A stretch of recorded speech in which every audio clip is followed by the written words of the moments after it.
Would it be easier to take 30 NBA players and have them make a roster in the NFL, or easier to take 30 NFL players and have them make a roster in the NBA? Let's boil it down. Easier to find 5 tight ends in the NBA or 5 NBA stars playing tight end in the NFL? Let's break it down. It is the Cain Show, streaming live Monday through Thursday, 12 o'clock Eastern Time, foxnews.com.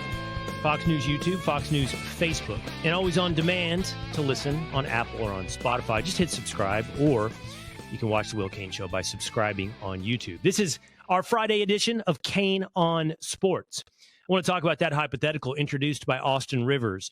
Who can more easily transition into the other's league, NFL or NBA stars? Plus, let's talk about what does everyone want me to talk about at this time of year? There's no LeBron. There's very little NFL. So what actually moves the needle in sports talk? Plus, did you know there are teams in LIV? Neither did I. We're going to break all this down with the guys from Hot Mic, Jonathan Hutton and Chad Withrow, right here on The Cain Show. The hosts of Hot Mic, Jonathan Hutton and Chad Withrow, here on The Cain Show. What's up, fellas? Will, good to see you, man. Hope things are well. Great to be back on, Will. A lot of stuff going on, so we can't wait to get into it. Yeah, I'm glad to have you guys back. Let's start with the debate that, sports is in a weird place. And I told my guys, I'm not getting much sleep. I'm watching a ton of sports. I'm watching the Stars and the Mavericks, and I happen to like soccer. So I'm watching a lot of sports right now, and baseball a little bit already. But none of those things lend themselves to national sports talk. If you do sports talk and you want to appeal to a broad audience, I learned this when I was at ESPN. This time of year is about LeBron James, and you could do some Golden State Warriors during their dynastic run. But you don't have either of those anymore. So I don't even know what the boys over at ESPN are doing. I don't know what you guys are doing at Hot Mic. Like, this is when you go, but nobody wants to hear my take on Luka. Here's the deal, though. Sports fans, they want their top 40 radio. Chad and I discuss this all the time. We'll see if you agree. Sports talk radio, sports talk discussion, no different than turning on and listening to your top 40 in the country. Let's just say, I don't know who has the number one hit. You guys know who has the number one hit? Probably Taylor Swift. I don't know, but probably. You're tuning in to hear Taylor Swift on the hour every hour. You'll stick around if you hear Kesha, but you know that Taylor Swift is still coming back around, and you're going to hear Taylor Swift again. That's football. Yeah. That's the NFL, and that's right. The SEC and the Big Ten, Chad. I mean, you talk football every day and then work in everything else. Yeah, and I think you're right, Will. Though you don't want to get in the weeds of being very specific about the Mavs game or the Stars game or even the New York Rangers game. But when Pat Beverly chucks a basketball off a woman's head and then fires another basketball off another fan, everybody can talk about that, right? Yeah. When there's any type of controversial moment within an individual game, we're going to be talking about a Jamal Murray throwing a towel and then throwing a heating pad onto the court during an NBA playoff game. That lends itself to some fascinating discussion about the NBA, their players, the lack of respect for their own fans, lack of respect for the game itself at times.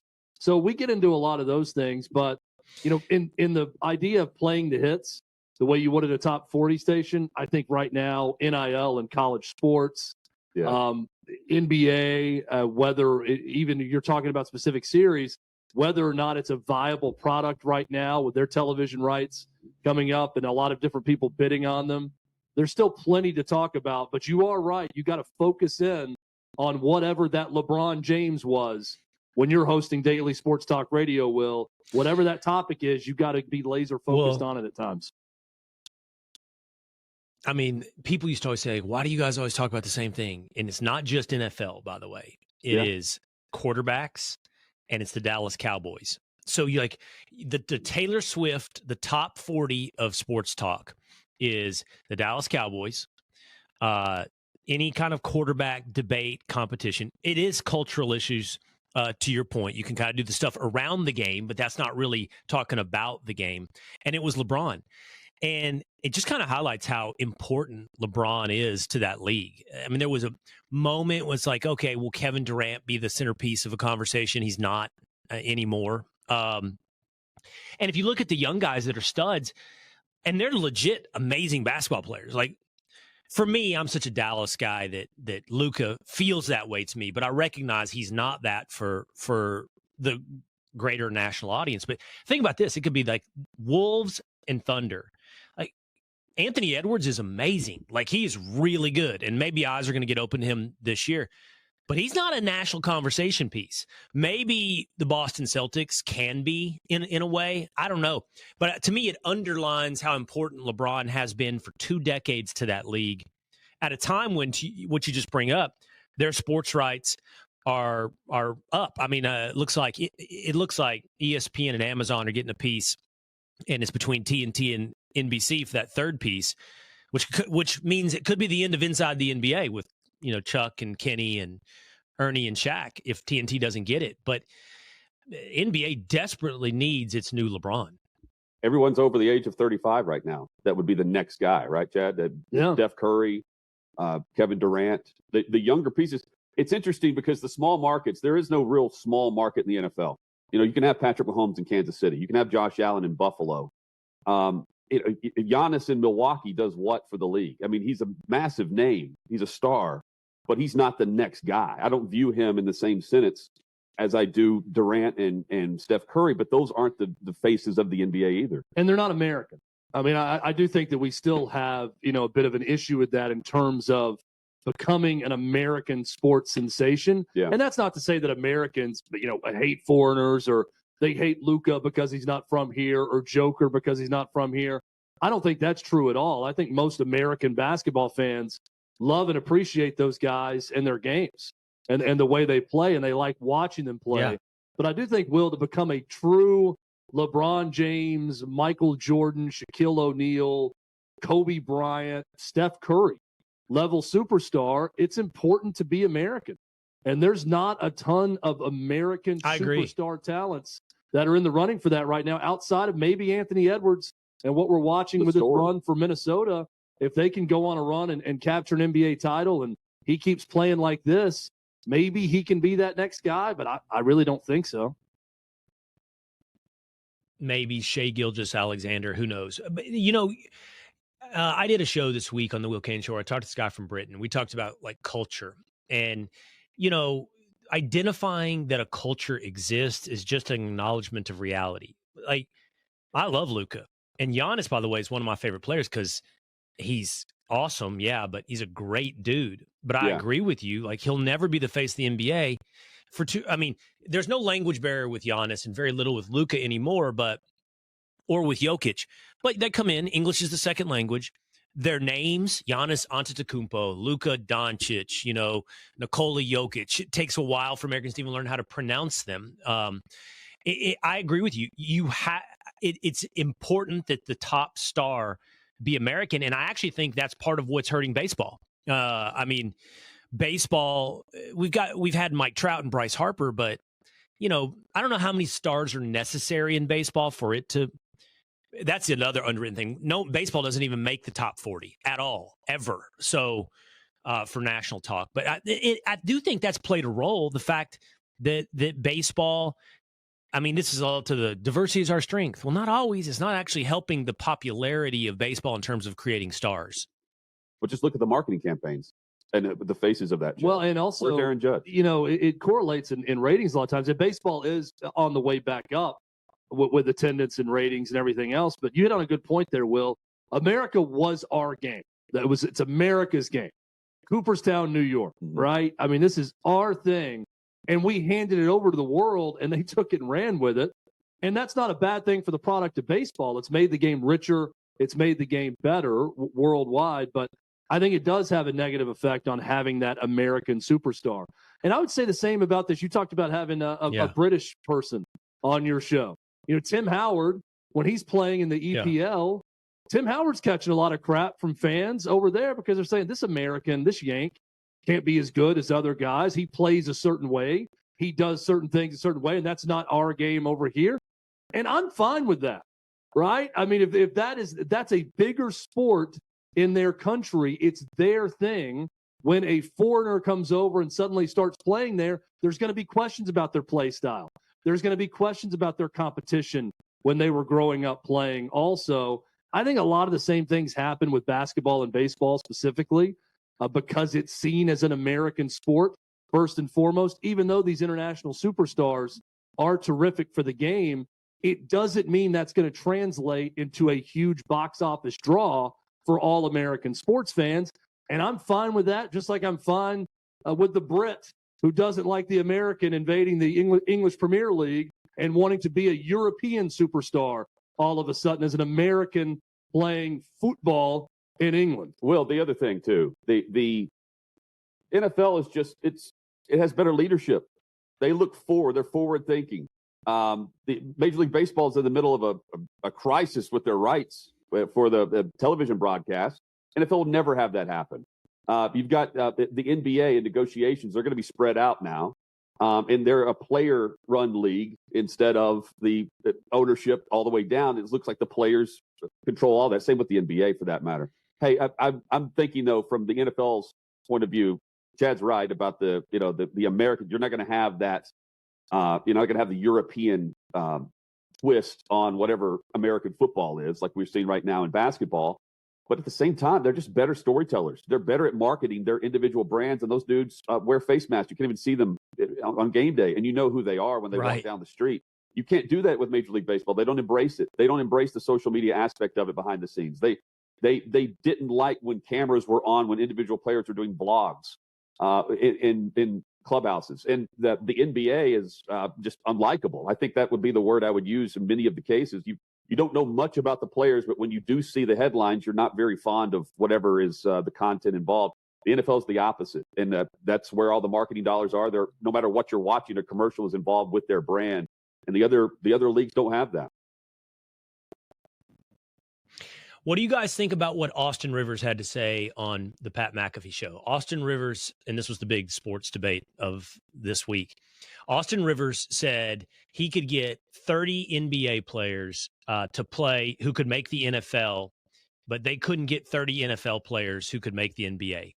Now, there's a numbers game that makes it, I almost want to set that aside. Like, the numbers game messes it up. Yeah, there's 53 guys on a roster in the NFL, so there's a lot more opportunities in the NFL.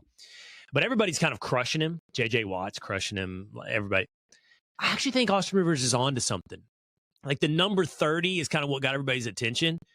But if we take the number and say 10, I think Austin's going to have a lot easier time finding 10 NBA dudes that can play in the NFL than JJ's going to find 10 NFL dudes that can play in the NBA.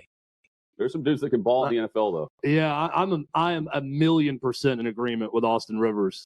And I think with you on this, Will. I have long said the NBA, they're the best athletic specimens in the world.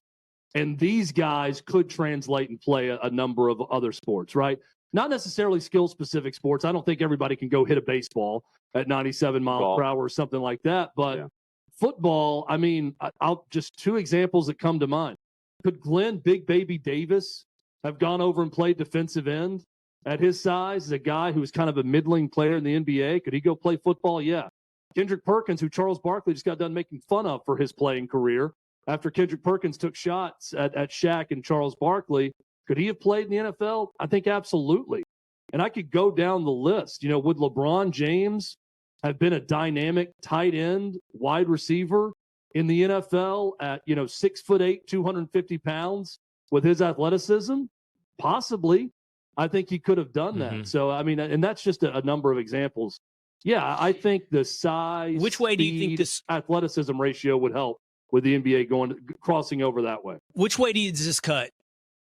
Which way does the tight end thing cut? So we could rattle off college basketball players that became great NFL players, right? Mostly at the tight end position. Yep. Tony Gonzalez, Antonio Gates, Jeremy Graham. There's more. Jimmy Graham. Yeah. There's more. There's another tight end. But there's. Does that mean, though, that those are NFL players that, had they given more attention to playing basketball through college, could have been NBA players? Or does that show that basketball guys can go become NFL players? I think it shows that mediocre college basketball players that fit a certain athleticism that also play football or that could play football could go and have a football future as opposed to the other way around. Basketball requires a lot more skill, right? And this is not me demeaning football, because football requires a lot more courage, and there's certainly a lot of skill involved. But if you have the courage within you to go take a hit and to go lay it on the line the way those guys do, I can find you plenty of mid-major power forwards that have the athleticism to go put on pads and give it a shot. And I'm not just talking about tight end. I'm talking about, in some cases, defensive tackles that are really athletic. Could be a defensive end. Could be a pass rusher from a number of spots, right? Slot receiver. Are there some point guards? I'm a little more hesitant. That could be slot receivers? I think there are. Who's going to spin the football? Well, I'm not saying defensive end and defensive tackle out of it. I'm just saying they could have that cross. Well, that's what Austin Rivers is saying, right? Austin Rivers is saying that he could do that. Like you make an entire team. Well, he said he could do that. Yeah, let's modify what he said. By the way, I don't agree. I think defensive end and defensive tackle are going to be two of the harder positions to fill because of the whole soft versus hard thing. Like, I'm not sure those guys are ready to go line it up on the defensive line. So I'm going to take two positions. If I said to you right now, no, it's hypothetical, but we're going to narrow it in.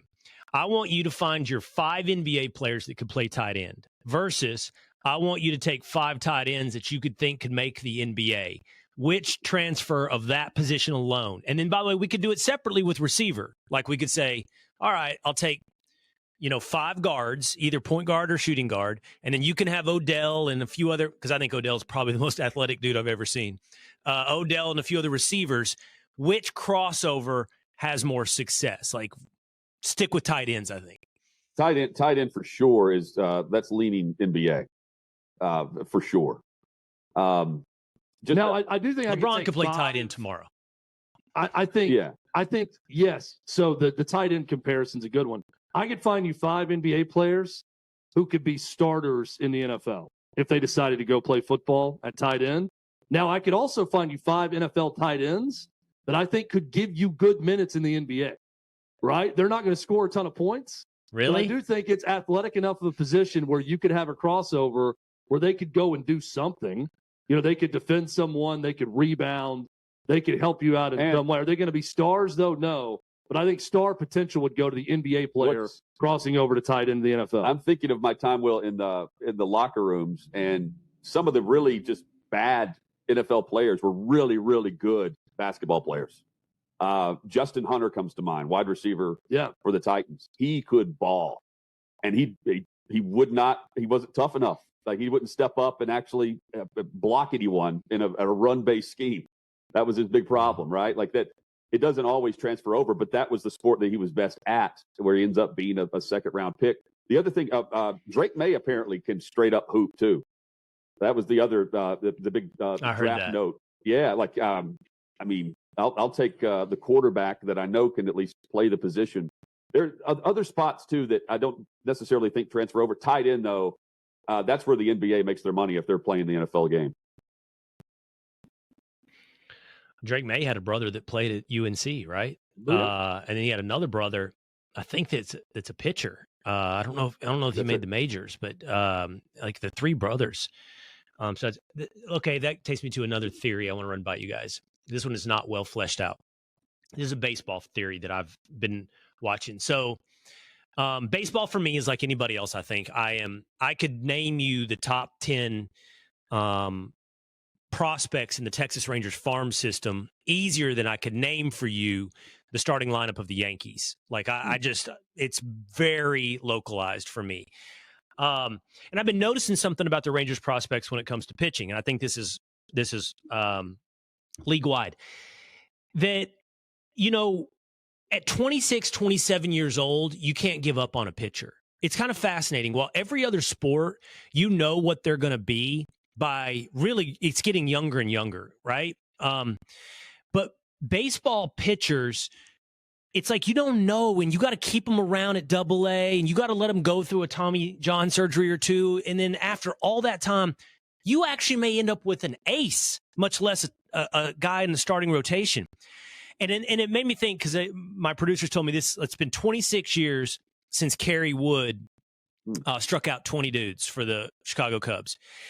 And so this theory I've had is like, if you are a pitcher who arrives at like age 20 and you're the early bloomer, you're really only going to last about 4 or 5 years. Like, I don't know the guy who's come in at 20 and we're all celebrated him and he's still there at 32. Meanwhile, the guy that arrives at 26 or 27, I do feel like you get 10 years out of him. I'm just trying to make sense on when is a good time for a pitching prospect to arrive.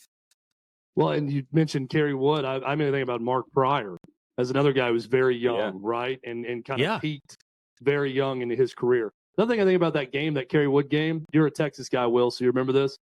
He struck out 20 Houston Astros in those terrible Astros jerseys. That was like the transition from the old school Astros, where it was like the gray and the navy blue. I'll always remember that. And I don't like those jerseys. I think that a lot of people get paid a lot of money, and no one really has any idea because it's all a unique character base with the pitcher and what's going to matter. To your point, Will, I feel like if you are 6'3" and above and left-handed and can throw 95 plus miles per hour, you're going to have a lengthy Major League Baseball career as a middle reliever.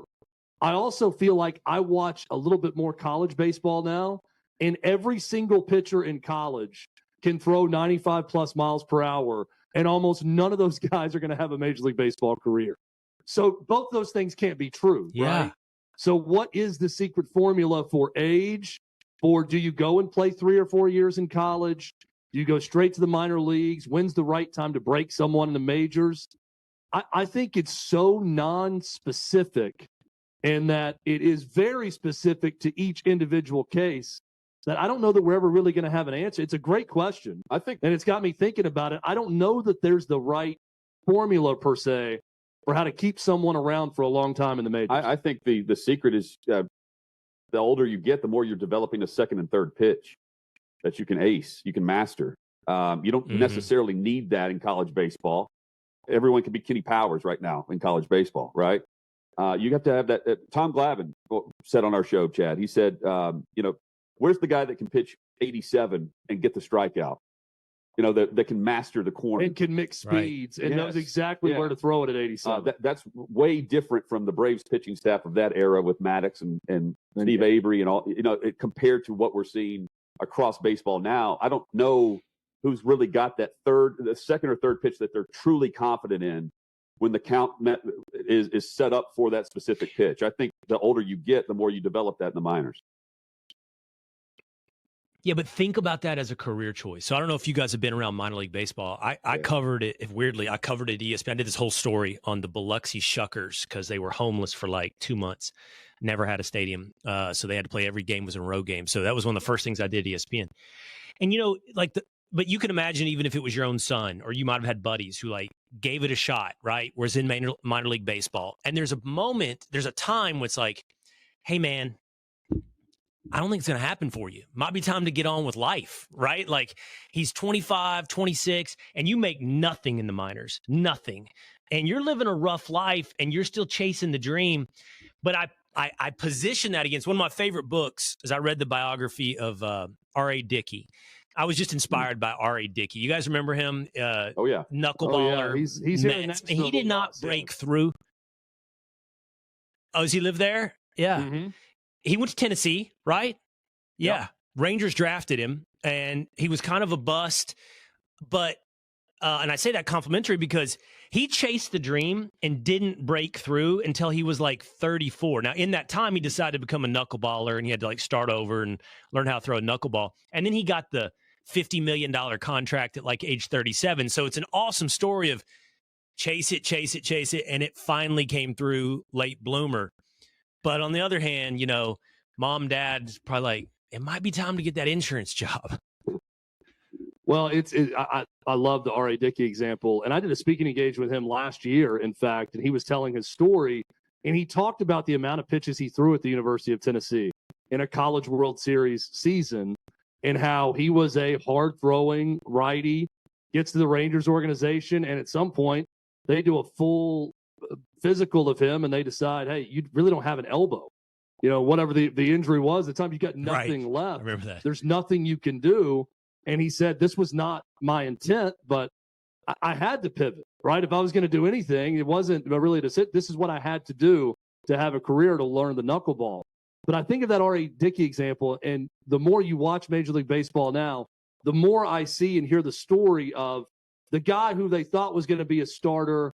He's a top 2 or 3 round pick of an organization. But he gets there and he becomes a great 8th inning guy for the team. And then he has a career as an 8th inning guy. A guy they thought was just a hard-throwing closer that didn't have enough pitches.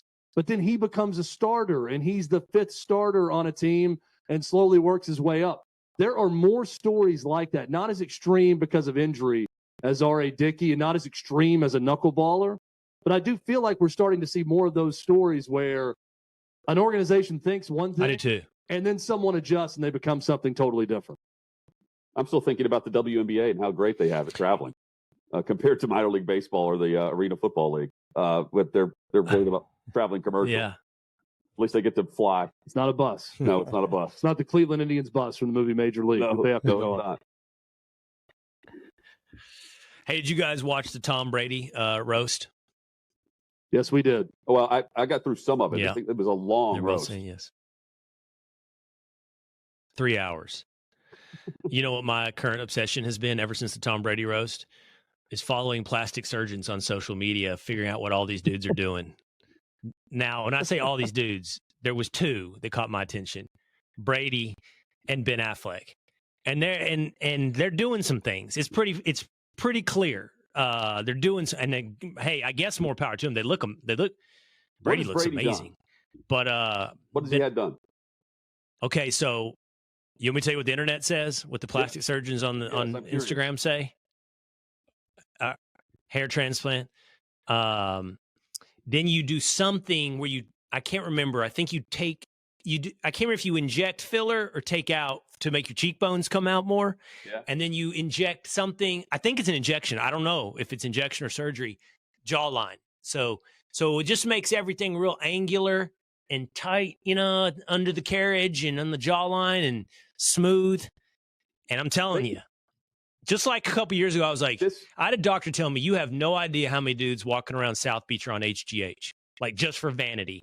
I think we're going to have to get prepared. There's a lot of dudes walking around with some face enhancements that we're not capable of keeping up with. So Tom Brady, who claims that he's never had a sip of coffee in his life, is injecting filler into his teeth. I absolutely believe he's doing that. All the jokes, too, about him, there's nothing to believe. Come on. Yeah, he's doing it for sure. Jonathan, are you saying he's not? No, I'm not saying he's not. This whole TB12 thing, and then he's, all of a sudden just injecting filler into his cheekbones and then doing something else with his jawline is just ridiculous compared to not having coffee for your entire life. What was the joke that he looks like a Ken doll that was microwaved at some point? That's what Tom Brady looks like now. He's definitely doing something. It's like Nip Tuck, that old show, NFL edition. Let's get ready for fun. When you look at Tom Brady, I think the hair thing is one. Certainly something with the eyes is going on with Tom Brady. The cheekbones, absolutely. And I look at Ben Affleck, and the new technology where they can almost put a filter on your face every time you're on camera. Apple TV shows are very good at doing this. My wife and I are watching a show with Kristen Wiig in it. I don't know that that's Kristen Wiig all the time, or they've got like some sort of filter over her face, like the de-aging technology they put on Harrison Ford in the latest Indiana Jones movie, that makes them look different, shinier. I don't even know if it's younger. It's just like a shine to their face that doesn't look real. Angelic. And this is every character on this show. And I could name some other Apple TV shows that I'm convinced every character has some sort of filler on their face that the camera does. That's what Ben Affleck looks like just normally. Like without some sort of camera trick, it looks like someone with plastic surgery put that type of effect on his face. Look at how great Will looks. He's got the filter on right now. Yeah, you can tell. Definitely some cheekbone implants on Will is what I'm sensing. Oh, I'm working on it. I'm getting the jaw done next. By the way, Tom, if you're listening, you look amazing. LIV, the last topic I wanted to talk about you guys with. So this is the headline at ESPN. LIV Golf introduces trade window to allow teams to swap players. Okay. I guess I kind of knew that they did team golf in LIV, but I didn't really know. So I don't know if you guys are golf fans, but there are teams. Listen to the names of these teams. Bryson DeChambeau's team is the Crushers GC. John Rahm's is Legion 13. Ripper GC led by Cameron Smith. Ironheads GC, captained by Kevin Na. I'm not a golf fan like enough to know this is what's going on in LIV. I can't think of anything where there's been such an investment, so much money spent on something that has produced such little actual on-field, on-course, on-court interest in the history of sport. Well, they're gonna take over. The off the course intrigue is there, but actual on-course intrigue about these tournaments and the team aspect of golf, that's the Crushers is the one that I've heard that you just mentioned, Will. I've not heard of a single other team in LIV. Well, I mean, Yeah. I think they're just sitting back. I mean, they haven't had the success, but they're going to own golf because they're just sitting back waiting on the PGA to not have a deal. According to Dan Rappaport, you've got Patrick Cantley, who's calling the shots for the PGA Tour. You've got Jimmy Dunn and Ed Hurley, who negotiated that June 6th agreement, who haven't been involved in any negotiations since then. And Rory McIlroy, who was open to coming back onto the Players Policy Board, is now saying he's not.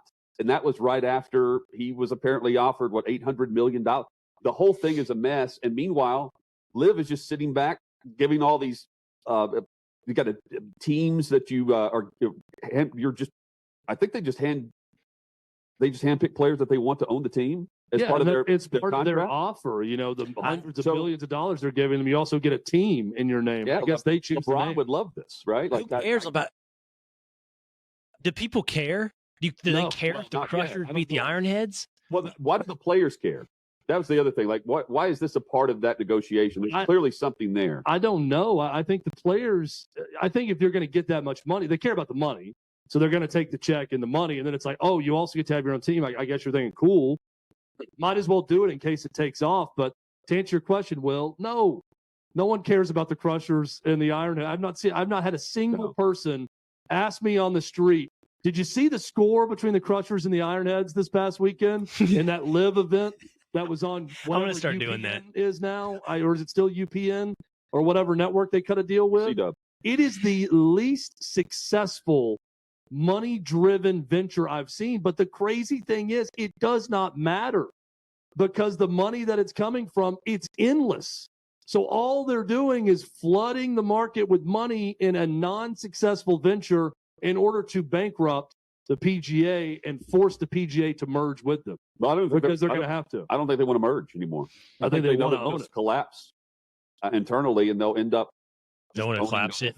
And the scary thing is, what sport is next? Right, that's what I keep coming to. What American sport is next that they could pull this off with? That's what American sport? Yep. Tennis. It will be harder. American sport. So I just know because I'm a soccer. Well, this is where. So I only know this because I'm a big soccer fan, right? So I've seen what they've done in other sports, what they've done in soccer, and the MO has been to go in and buy teams, right? So they own Paris Saint-Germain, they own Manchester. When I say they, the Middle Eastern oil countries, right? And it's not all Saudi Arabia. They just bought their first in Newcastle. It's the UAE, it's Qatar, and they own Newcastle and Manchester, they being the Middle Eastern countries, PSG and Manchester City. And then they invest a ton of money into them. And they get really good. All the teams are, But they can't do that in America as easily because of the thing that, I don't know how we feel about it, because of the salary cap. Like, you'd be limited on what you could do. Like, they could buy the Oklahoma City Thunder, right? But you can't. That's a bad example because they're good anyway. But you could buy whoever, the Orlando Magic, but you're not going to be able to flood them with money because there's a salary cap. I guess soft cap sports, you could pay the taxes. I don't care. I'll pay the taxes and make those teams great. I think they're somewhat limited in what they can do in America. Well, at some point, though, the NFL is going to be a part of this. How many people on the planet have over $10 billion? I know who does, and I know what area of the world they're in.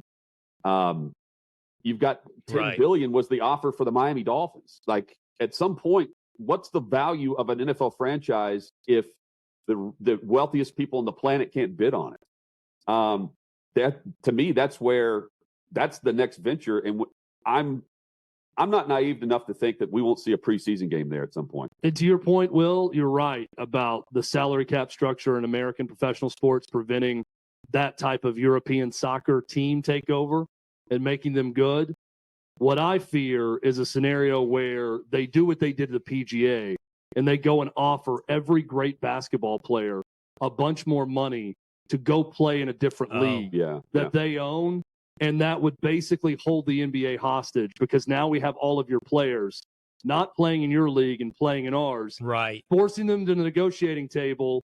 And now all of a sudden Adam Silver is having to deal with the private investment fund and have some sort of merger where they now own 40% of the NBA. And then now you can have your players back and your NBA back. And oh, by the way, 5 years from now, we're going to own 80% of the NBA. And before we know it, Saudi Arabia owns the NBA. And it's not just about owning one team or whatever. Chad's right. I mean, it's more about once they're in, it's their influence, right? That the direction of said league. I don't even know if it's about spending money to win as much as it is getting your foot in the door and then influencing everyone else. Yeah, that's a really interesting scenario. I mean, part of me is like, I saw something the other day where somebody projected that a NBA player will be making $100 million in the next couple of years, $100 million a year. The money's getting so absurd. And so I was thinking about that, Chad, when you're describing that.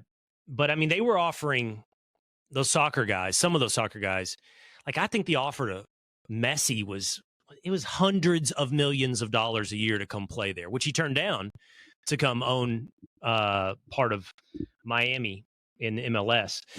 So yeah, I mean they can come over the top no matter how big the salaries get in America. They can come over the top. Well, my takeaway from our conversation today is my family's already like a little out on me because my mood, it was among the most immature things that I do. You know, I wake up like this morning after the Stars and the Mavericks lose, and my mood is impacted. That I'm still immature. I'm like that. That's the way it is.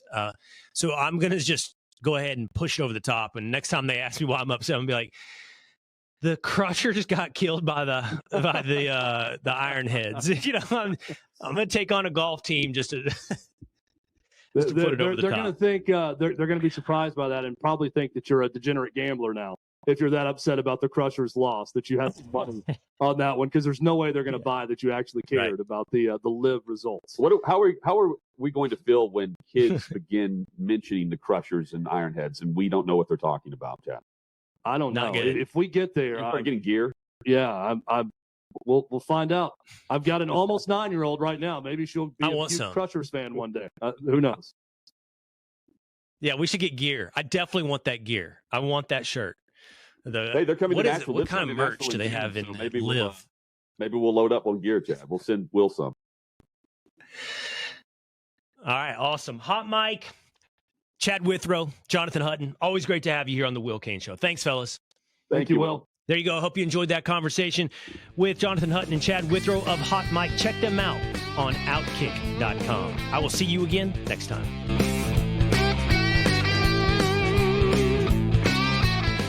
Hey, it's Will Cain. Click here to subscribe to the Fox News channel on YouTube. It's the best way to get our latest interviews and highlights. And click to subscribe to the Will Cain podcast for full episodes right now.